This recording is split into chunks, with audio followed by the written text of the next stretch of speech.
illegal immigrants waving their country's flags in our city streets and they're not being arrested and sent home. It's unacceptable. What's wrong with bringing in foreign workers who are willing to work for less money? It's good for your selfish bottom line. The law is there.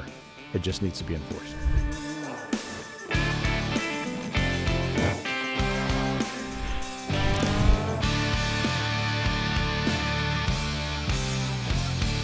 Welcome to the Kevin Roberts Show. I'm Larry O'Connor. Now, I know you've heard the line, without borders, there is no nation. And today, we're going to dive deep into the concept of what makes a nation and why border security is essential, not just optional. And we're also going to blow away some myths that you've heard a lot about the past Republicans and conservatives and their relationship with border security and amnesty and cheap labor and all that jazz. But to do that, we need this guy, Dr. Kevin Roberts. Dr. Roberts, good to see you again. Good to see you, Larry O'Connor. Can we start with blowing away some myths? Because I keep hearing it all the time. Oh, Ronald Reagan wouldn't recognize this conservative movement. Ronald Reagan was in favor of amnesty. That's not exactly how I remember it. That's a good memory because he wasn't. In fact, Ronald Reagan in 1986 had this novel concept, and it was that he wanted to fix the problem. But he had a little bit of naivete, and I say that with some empathy. He wanted to fix the problem of illegal immigration by completely transforming the legal immigration system. And the thing he was naive about, Larry, was that there would be enough willing, cooperative members of Congress to actually negotiate this new plan, this new system in good faith. And he faced two problems. One, you would readily guess, the left. The other you might readily guess because you're wise to the ways of Washington, and that's K Street establishment uniparty Republicans who wanted to preserve cheap labor at the expense of native-born labor. And Reagan ended up signing that 1986 law, which wasn't ideal. It wasn't what he set out to do, but it is a myth that Reagan went into that negotiation wanting to legalize amnesty. Yeah. But he was from California, so he understood the immigration issue pretty well. And when he was sort of talked into this agreement, what went wrong? I mean, I do remember, I've seen the videos of him saying, sure, okay, we're going to do one time only. Last time, we're going to do this amnesty for the people who are in the country illegally, and that's it. What happened? What fell apart? Well, a couple things. One, to respond to your great comment about being from California, he knew immigration well. Being an adopted Texan, I think I do too. Yeah. And it's to this point, and that is let's just say we're starting from scratch right now with an immigration system in the United States. You would want to borrow from the old Bracero program of the 1950s and 60s, minus the explicit racism, obviously. That's a seasonal worker program, which is legal. You know where everyone is from. You know where they're working. They're paying into the system. They're paying taxes. They're able to go back to their families at the conclusion of the agricultural season. You're able to give American farmers or farm companies and other companies labor. And so for people from California, Arizona, New Mexico, Texas primarily, that's a very familiar program that actually worked for centuries before the federal government even got into immigration. And so it's important to know that was Reagan's mindset. Ultimately, what happened was he said, let's just acknowledge that the only way to fix this moving forward is to start with a clean slate. And the naive aspect of his negotiation was that he thought that Washington would honor that. Yeah. Both the Democrats, the K Street Republicans, and ultimately what they did was use this window, this 1986 law, and turn it into the system that we have today. This is the system that, as we sit here, Donald Trump is still trying to fix. And he was only president for 2 more years, of course, and all that border security that was built into that amnesty bill of 86, he traded amnesty for border security. Did that ever materialize? No, because Congress never funded the border security They to the didn't level keep they promised. their word? I know this is a shock. So when people now evoke the name Ronald Reagan, it's got to be like fingernails on a chalkboard when it comes to, Reagan was fine with the amnesty. He wasn't. It was just part of a negotiation. There are a lot of people in this town I've discovered, especially in the last year, who like to invoke the name of Reagan and don't know a damn thing about Reagan. Yeah, it's funny how that works. All right, so let's get back to some basics here, because you just described what I would think is a typical migrant worker episode. They use the term migrant worker all the time. A migrant worker comes from another country, does seasonal employment, but then goes back to their own country. Now when they use the term migrant worker, it's just someone who comes here and stays permanently. It stays forever Yeah. and for the rest of their lives. And this is why we insist at Heritage that we use the proper phrase here, that we're not talking about migrant workers. We're talking about illegal aliens. Yeah. They're not here legally. Most of them might be great people. They might be great people that if we had a functioning system, if they wanted to apply to come here legally, we would want to be here if they chose to assimilate as well. But the problem is that when you're dishonoring the rule of law and you're, as the left is, calling them migrant workers rather than what they are, you're bastardizing not just the system, but the very country that is trying to but continue to be a country of immigrants. And so this problem endangers the entire project of immigration until we fix it. All right, so when you look at the economic realities of this, though, as a conservative, why shouldn't I be open to the idea of cheap labor? Why shouldn't I be excited about the idea of free market demands ruling the day on this? If I have a supply of labor and they're willing to work for less money than a native-born American, isn't that good for the economy? Isn't that good for business? And what's wrong with bringing in foreign workers who are willing to work for less money? It's good for your selfish bottom line, but ultimately it's terrible, not just for the economy over the long term, and I'll explain why, but it's also dehumanizing, both to those people you're paying the lowest possible wage. I happen to believe, as conservatives do, that your obligation as an employer isn't just to pay the lowest possible wage, but to actually honor the dignity of the people you have employed. Now, the market forces will dictate the range of salary that you're going to pay. I'm not suggesting that someone who is in a low-skilled service job be paid seven figures, but I am suggesting that there is a real problem in this thinking among some business people, not all, that you can just dehumanize your labor force by paying them the lowest possible wage. But it's also dehumanizing to those native-born Americans who want those jobs. And there are more of those who want those jobs than those business owners would tell you. But because the business owners, some of the business owners, I don't want to lump them all into one bad category, some of the business owners are willing to pay that lowest possible wage. That's why we have this problem. Why is this such a problem for the economy and society in the long run? It's ultimately unsustainable. Why? Because if you have an immigration system that's broken, and ours certainly has been, the American people will develop the will to eliminate it. And that's where we are right now. Yeah. It's a political and economic and social problem. And so these very business owners, because of their selfishness, have led us to the point where it is a national crisis, not just about immigration, not just about wages, not just about the labor force, but about the actual nation itself. You know, we should take back the language on this, shouldn't we? When they say cheap labor, what they really mean is exploited labor. That's right. And by the way, labor, what's a labor? No, it's a person. It's a human being. It's an exploited person. And that's not what we should stand for, I would think. It's grating, I think, whenever you hear somebody complaining about enforcement of immigration laws here in the country, and their immediate response is, well, who's going to pick our fruits? Who's going to pick our vegetables? I mean, it's a little creepy, isn't it? It's very creepy. And then sometimes you hear policymakers say, well, Americans don't want to be in a factory, working on little widgets. That's for the immigrants. Think about the assumptions in that statement. Right. And even if you want to ascribe the best of intentions to people, which you and I both do, you just have to scratch your head about comments like that. Yeah. And by the way, there was a time in this country where every single American of every race, of every ethnicity, perfectly fine doing jobs like that. Is that also probably a cultural problem where we've elevated service industry and higher education and that's not for us, those kind of jobs, where in fact, I mean, Mike Rowe is so good at talking about the dirty jobs and about the lost art of manual labor.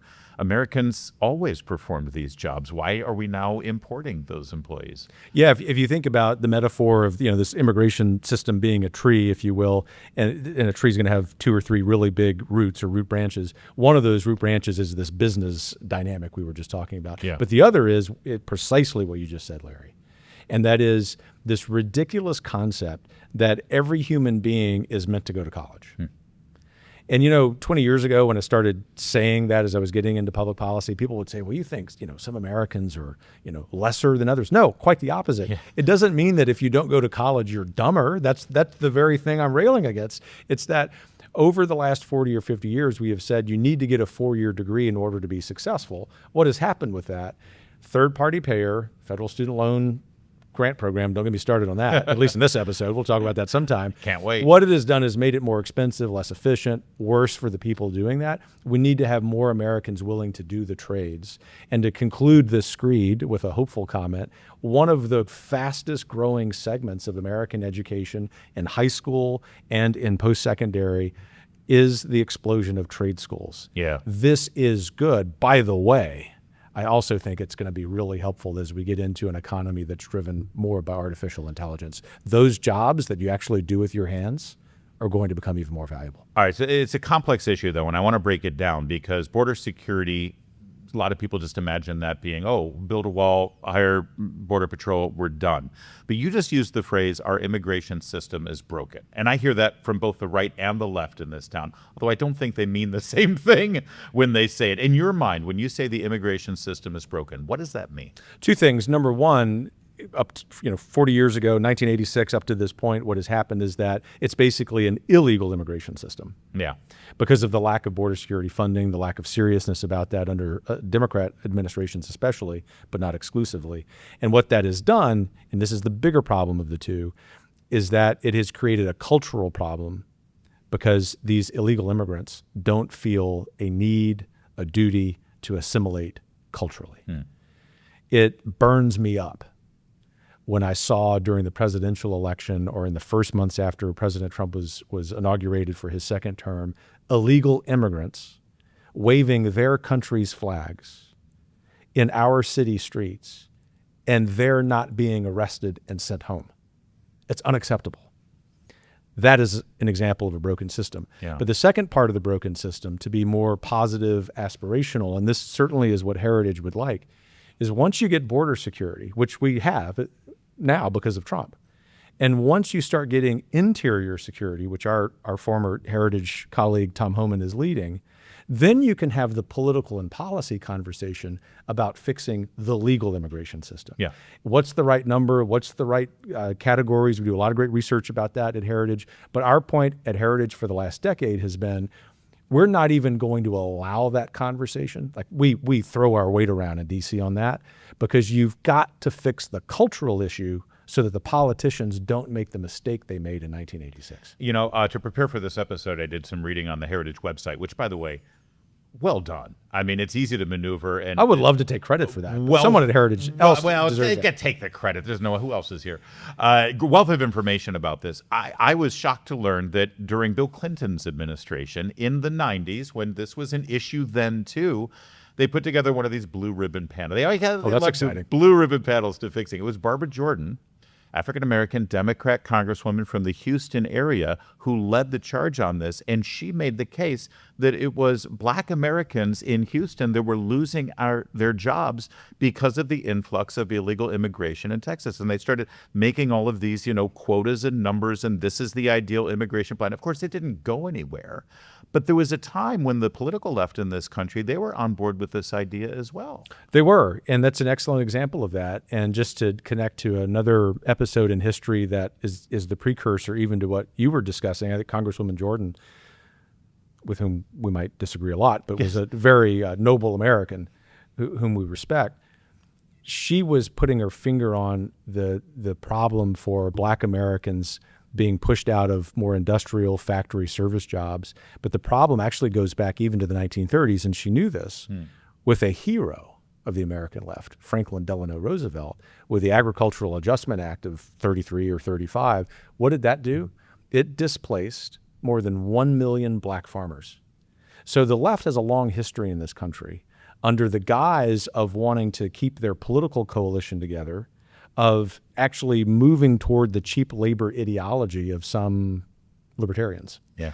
This is the problem in Washington, and this is why it's been so thorny to fix, is that you actually have a lot of contours, cross-cutting contours in the coalition, and that's why Trump is so courageous. It isn't just that he's courageous on behalf of American national identity. He's courageous to even put both hands on that third rail to say, we are going to fix this once and for all. I love that we always get a bit of a history lesson with. Sorry, I just, went on a historian tangent. I like it. All right, so as you mentioned, the border is now secure, again, without passing a law at all. It was enforcing existing laws.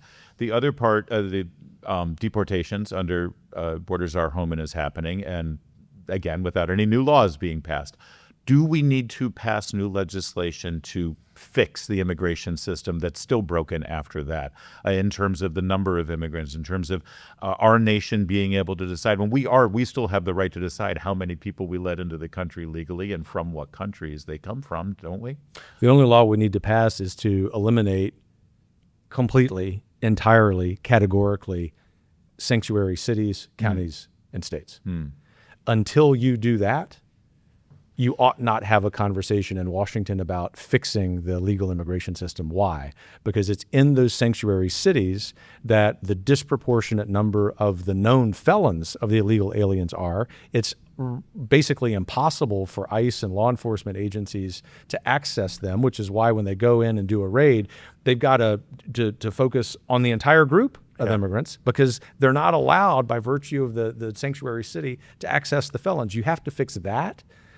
And you have to deport those people and more before you ought to have the conversation in D.C. about the system. So the system isn't necessarily broken. It's just not being operated properly. It sounds like. There are some updates to the system that we would like to see, Yeah. in particular the balance of skilled versus unskilled labor and so on.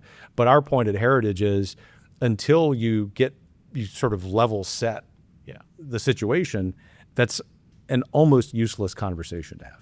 Yeah. So let's get back to this title of our episode, which is Without Borders, There Is No Nation. But when did you first discover this idea? When did it really resonate with you? First time I read a Pat Buchanan book. We have established that I'm a nerd. Yes. So in the late 80s, early 90s, I read one of his books, I forget which. And Buchanan was way ahead of his time on this issue, wasn't he? We, with all due respect to Donald Trump, whom I love, we would not have Trump as president without Buchanan laying the groundwork.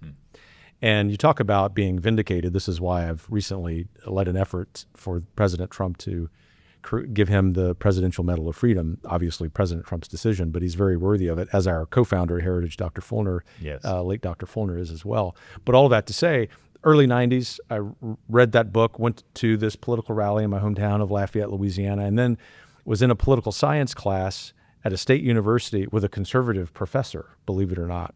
Then a former student of Dinesh D'Souza, who's right-minded on immigration too.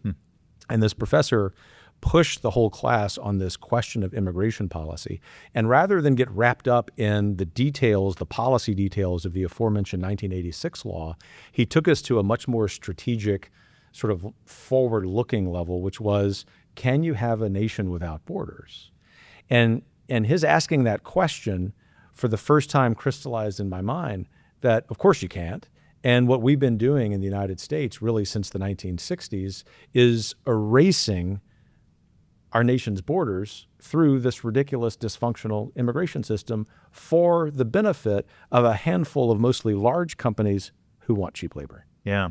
Well, and there's also a lot of people who come to this country not because they want this American dream to work hard and make money. They come here because they get benefits here. They come here. I mean, this is a major problem that we have such a large government full of incredibly generous programs that we, the American people, through the kindness of our hearts, have been funding, sometimes against the will of our kindness of our hearts. They come here and they take advantage of them, and it seems like nobody's watching the store there. Right? No, I mean, we've got this giant magnet pulling people here. It's huge, and you think about the federal government still needing to take some action to correct that. Yeah. But the real violators of that are the blue and purple states that continue to extend not only state benefits, but federal benefits they have provision over once it gets to sort of the consumer level. You know, I used to think to myself, back when it was obvious that America was not enforcing our border laws and we weren't securing our border, if I was a father of 4 children, as I am, but I was living on the south side of the Rio Grande, and I was in a city that was inundated with drug lords and crime, and my children were unsafe. And I knew that if I just crossed that border, I know it's illegal, but if I cross that border, they're not going to enforce it, and I'm going to be able to have a better life. Of course I would do that for my children, right? I mean, it's logical. It's what a father would do for their family. So how do we reconcile that in enforcing our laws and having compassion for the people who truly do just want to better their circumstances since they live in a country that's dysfunctional? Well, we dishonor that father's noble aspirations by allowing chain migration and migration from all over the world illegally. In other words, he's precisely the kind of person we would want here, at least on a seasonal worker program, or on a full citizenship if he were to come here illegally. But we can't even get there because Washington has stood in the way of actually honoring his noble vision. We often refer to proponents of the system that we have right now, as broken as it is, as the open borders crowd. It's true. Well, that's what I wanted to ask you. It really isn't that far off. Just go to Cato Institute. The mindset seems to be, if you want to come to America, sure, come on in. And if you play that out logically, though, I mean, there's got to be a breaking point. Don't they know that? At Cato, they don't. Just watch their testimony in front of Congress. It ought to be some of the most humiliating testimony in modern history. But it isn't just them. Some sort of geeky libertarian types. It's some business folks who maybe just haven't thought through the morality or the immorality of their practices. These are some people I know, friends. Yeah. They really are good people, but they've not thought through the consequences of that, but also that, as Trump and Vance remind us, as we reset so much in this country, including immigration, we're going to have to adjust. And there might be some choppiness in our GDP or in your business's bottom line, for a much bigger purpose, and that is for the American dream, for Americans, or for people who have legally immigrated here and want to assimilate. That's the kind of thing that I think the administration can continue to focus on, because a majority of Americans are willing to do that in order to get to that. The good news here on our new formatted Kevin Roberts show is that I don't ask all the questions. You get to ask questions too. So if you have any questions for Dr. Roberts, put them in the comment section. And I really want to hear from all you libertarians out there who are really happy to be described the way you just were. No, please fill up the comments section. We love that. We do have a question for you, Dr. Roberts. We got a question that says, isn't border security just about stopping illegal immigration? That's really just the bottom. It just keep the illegal immigrants out, and that's the beginning, middle, and end of border security. Or is there something broader to that? It's the beginning and middle. The end would be once you have operational control of the border relative to illegal migrants, that you then can use Border Patrol and Customs not only to verify that the people coming into the country are legal, but actually that you're spacing this out on a timeline that's appropriate, first and foremost, for society, for culture, secondly, for economic needs, whether they be geographical or regional or by industry. And if you're doing that, think about, especially given all we can know instantly from data with AI tools, business needs in certain parts of the country. This is what I'm hearing from well-intentioned business owners. I was talking about some who may not be that, but well-intentioned was saying, let's get the system fixed and actually end up using Border Patrol and Customs, not even for enforcement once we fix the problem, but to actually help us understand where we can employ these people as citizens or people on the path to citizenship. Think about that as a system that really works. All right. If we can just expand the idea of our borders, though, really quickly, because as you know, our nation is not just our southern border and our northern border. What about all of the airports and all of the people who come here on tourist visas or on student visas? We're being very, very generous with student visas. Ridiculously right now. generous. And they come here and they take advantage of the great things that our nation has to offer. They overstay. They're here illegally and they never leave. First of all, obviously, we are going through some enforcement process there, but that is a really tall mountain to climb. What's the best way to instigate self-deportation in our country? And also, do we need to rethink how generous we are with those visas? Yeah, self-deportation has begun to happen. Maybe not at the pace that a lot of us were wishing for, but not by lack of trying by the president and and the border czar, Tom Homan. But the way you accelerate self-deportation isn't just with the interior enforcement, including in sanctuary cities, as we were talking about, but that you do so publicly. You've got to send the message that you're willing to do this. So I think the administration's doing a solid job of that.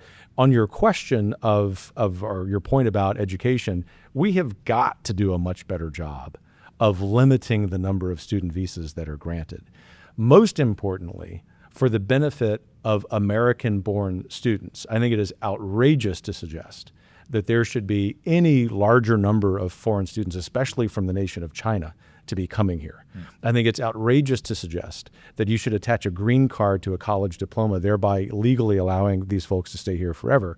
I think that there has to be a much smaller number of immigrants here, at least for a short while. And I applaud Secretary of State Rubio on the visa question of saying the 55 million people who have visas around the world, we're going to find out who you are.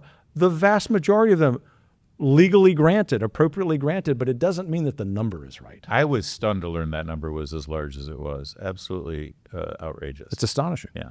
I often hear that people have been in this country illegally for 10, 15, 20 years, and they're hardworking and they're paying their taxes. And I always think, hold on, how's that possible? All right, so that means they're either guilty of identity theft because they've got somebody else's social security number or passport, so because we all have to fill out our I-9 form before we get a job to prove that we're legally here to work, or there are employers out there who knowingly are hiring people and keeping them on the payroll even though they shouldn't be. It's against the law.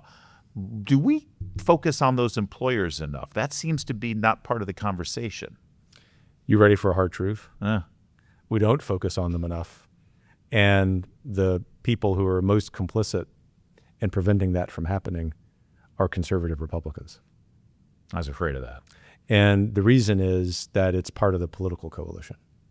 So if we're going to save this country, if we're going to have a nation, because we're a nation with borders, if we're going to honor the ideal in the American Republic of almost all of our labor force being native born, if we're going to have the rule of law, if we're going to fix other problems in this country, it is going to start with employers stopping the practice that is unethical and illegal.